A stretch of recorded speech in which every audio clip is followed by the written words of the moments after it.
Hello, it's Counselor Steve coming to you once again here from the cadet offices in Michigan. Just like to talk to you once again about our theme this year on Stand Firm with our verse, Be on your guard, stand firm in your faith, be courageous, be strong, do everything in love. I'd like to tell you a little story about an example of having to stand firm in your faith and also be courageous. This is a license plate frame, and I have one just like this on the back of my car. It says Cadets and it says Living for Jesus. Now, I had it on my car for maybe a week, and I was involved in a small accident. I was driving on the highway.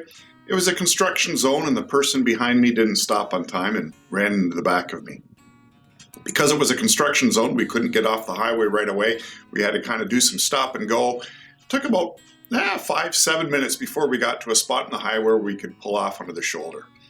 Neither of our cars was terribly damaged, but for those 5 or 7 minutes, I realized whoever had just run into the back of me was probably looking at the back of my car and reading Living for Jesus. And I told myself, Steve, when you get out of this car, you better be living for Jesus. That, and I was wearing my cadet uniform that says Living for Jesus right on the front too.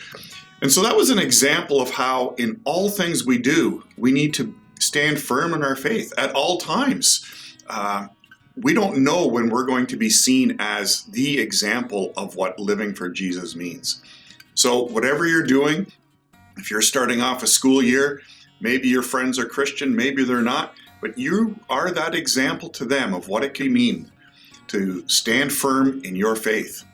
So I wish you all the best as you start your school year, and I wish you all the best as you stand firm.